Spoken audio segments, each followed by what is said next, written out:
The neon lights of New York City flickered like 1,000 stars in a sky that never darkened. Adam Foster, a self-made billionaire with a net worth in the billions, leaned back in his penthouse office. Gazing at the city skyline, the deal he had just secured was worth over $1 billion. Another notch on his belt, another victory to add to his growing empire, yet for reasons he couldn't understand. A strange emptiness gwed at him. His assistant Lauren walked in with a confident smile, holding a stack of papers. "Mr. Foster, your flight to Tennessee is ready. Shall I prepare the jet?" Adam didn't respond immediately. Instead, he stared out the window, watching the lights of the city reflect off the glass. Then he made a decision. "Cancel the flight," he said, his voice carrying an unfamiliar resolve. "I'm staying a bit longer." Lauren raised an eyebrow. "Clearly surprised, sir. The meeting in Tennessee is critical. I'll handle it from here. Change of plans." Adam replied, his mind already set on the next step. His driver, Charles, arrived shortly after, and Adam climbed into the black luxury car as the vehicle drove away from the city. Adam's thoughts drifted to a place he had been trying to forget: the past, the town of Nashville, Tennessee, where it all began. He hadn't been back in over a decade, the place where he was once just a boy with big dreams, a place that felt like both home and a prison. The car rolled through the familiar streets past the places that had once defined his youth. The library where he spent hours reading business magazines he couldn't afford, the street corner where he hustled selling newspapers just to make ends meet, and then as the car neared the end of the street, his heart skipped a beat. Maggie's diner, it looked the same. Time had not touched it despite the years that had passed. The neon sign still flickered weakly, and the same worn-out red boo sat inside Adam's breath, caught in his throat. This was a place where he had made a promise to himself as a teenager. "I'll never come back until I have everything," but now here he was. "Charles, stop here." Adam ordered, his voice distant, almost as if he were talking to someone else. "I'll be a minute." The door jingled as Adam entered the diner, and the familiar scent of coffee and grilled food hit him instantly. The atmosphere hadn't changed, cozy, old-fashioned, and timeless. He took a seat at the corner booth, the very one where he had spent countless nights dreaming of a life he could never afford. As he stared out the window, memories flooded back, his dreams of escaping this small town. The weight of his family's struggles, the desire to prove he was meant for something more. His thoughts were interrupted when a soft voice broke the silence. "What can I get you, sir?" Adam looked up, and for a moment time seemed to stand still. The waitress before him had dark brown hair pulled into a messy bun, wearing a simple uniform that was no different from the one he had seen countless times growing up. But there was something about her, something too familiar. It was Sarah Thompson. The same Sarah who had been the brightest, most ambitious girl in school, the one who had always dreamed of something bigger, better than this small town. But now she looked different, worn, tired. Her once vibrant green eyes had lost their fire steak and coffee. Adam said, his voice betraying the shock he felt. She scribbled down the order and walked away, and Adam couldn't help but watch her. He hadn't seen Sarah in over 10 years back then. They've been friends, no more than friends they had shared. Dreams, plans, hopes for the future, but somewhere along the way their paths had diverged. When Sarah returned with his meal, Adam didn't wait. "Sarah," she froze, her eyes scanning his face with confusion. "How do you know my name?" Adam leaned forward, a sense of familiarity making his heart race. "Westwood High Class of 2012. Recognition flashed in her eyes. Her hand trembled slightly as she sat down the plate. "Adam," she whispered. "Adam Foster." He smiled, but it wasn't the confident smile of the billionaire he had become. It was the smile of a boy who had never forgotten her. "The one and only," he said softly. Sarah blinked, her gaze shifting from shock to something more complicated. "You're the Adam Foster, the billionaire." Adam nodded, but the pride he should have felt was absent. Instead, an unexpected ache settled in his chest. "I never thought I'd see you again." Sarah said, her voice tinged with disbelief. "You made it out. I always knew you would." Adam's gaze softened. "I didn't expect you to be here." She shrugged her smile.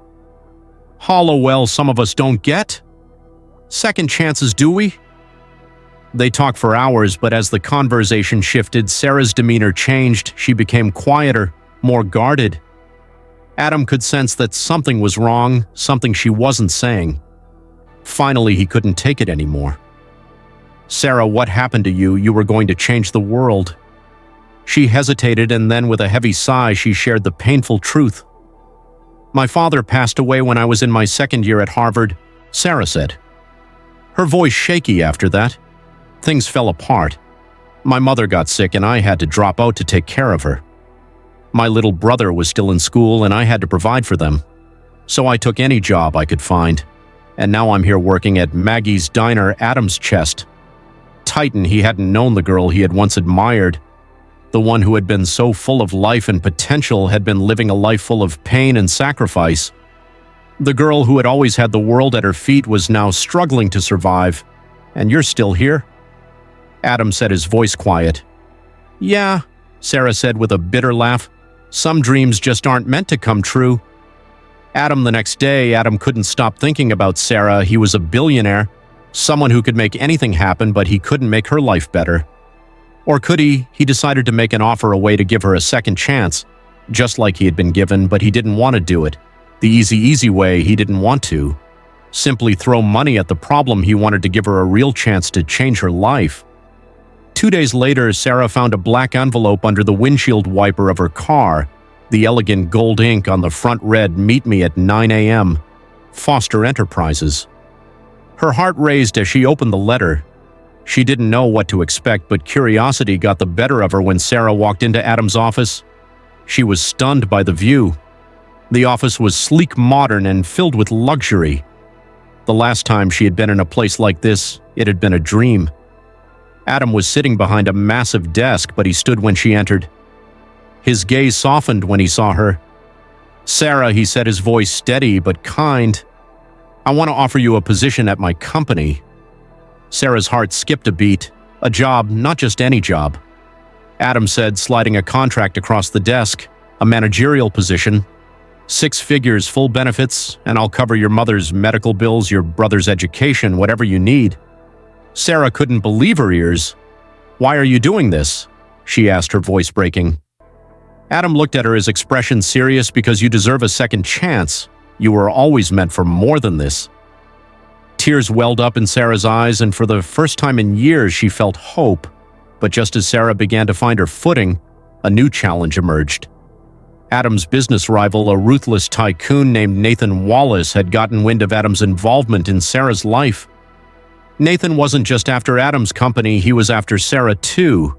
He made her an offer that was impossible to ignore. Money, fame, power, everything Sarah had ever dreamed of, but at a cost to take it. She would have to betray. Adam conflicted. Sarah found herself torn between loyalty and ambition. The future she had worked so hard to build with Adam was now in jeopardy. Days passed, and the weight of the decision grew heavier on Sarah's shoulders. Nathan Wallace's offer loomed over her like a shadow, tempting her with the promises of wealth and power. She could feel the pull of everything she had dreamed of, the lifestyle, the recognition, the freedom from the struggles that had defined her life. But deep down, she knew that it came at a cost. Adam had given her something that no amount of money could buy: a second chance. A chance to rebuild not only her life, but also her sense of self-worth. The thought of betraying that trust, of abandoning the man who had stood by her, made her sick to her stomach. One night, as she sat in her modest apartment looking out at the city skyline from her small window, she replaced conversation with Adam in her mind the way he had offered her the job. Not out of pity, but because he believed in her. The kindness in his eyes when he had promised to take care of her family.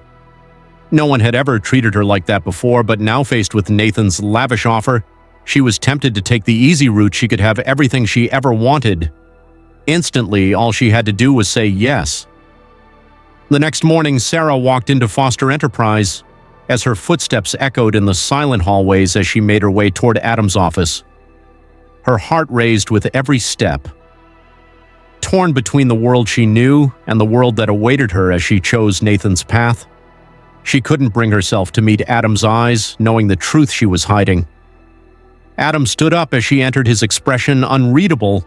He knew something was wrong. There was a tension in the air that neither of them could ignore. "Sarah, I've been thinking." Adam began, his voice calm but filled with something deeper. "You've got the position here if you want it, but more than that, you've got a future here. I'm not offering you a job because you need saving. I'm offering you a chance to build something real with someone who believes in you." She opened her mouth to speak, but the words caught in her throat. She had to tell him. But could she really? The weight of her secret felt like 1,000 pounds pressing on her chest. "I know you've been given an offer, Sarah." Adam continued, his eyes narrowing slightly. "Nathan Wallace isn't just offering you money. He's offering you a life of luxury, one that might be hard to turn down. But let me ask you this. What does that life really cost?" The question cut through her like a knife. Sarah felt exposed, like Adam could see through every hesitation. It was as though he had known all along, and now it was time for her to make a choice. "I can't tell you what to do," Sarah, Adam said quietly. "But I can tell you that the person you are, the person I see in you, is more valuable than anything that man can give you, and I won't hold it against you if you choose differently. But whatever you decide, know that you always have a place here with me." The silence between them stretched for what felt like an eternity, and then finally Sarah made up her mind. "No," she whispered, her voice barely audible. "I won't take his offer." Adam's eyes softened, a smile tugging at the corners of his mouth. "You've made the right choice," he said, his voice filled with quiet pride. Sarah felt a weight lift from her shoulders, the burden of her indecision finally slipping away. She wasn't just choosing between two men, two offers, or two paths. She was choosing herself. The woman who had worked so hard to build a life, who had fought for every ounce of happiness she had, was now choosing a future based on her own terms.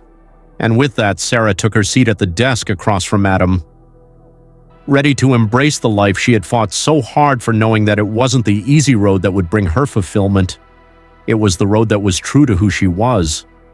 As she looked up at Adam, she saw something more than just a business partner. She saw a friend, a mentor, and maybe the beginning of something more. Together, they would face whatever challenges the future held. Because for the first time in her life, Sarah knew she wasn't alone anymore. And in that moment, the future didn't seem so uncertain. It felt like a new beginning,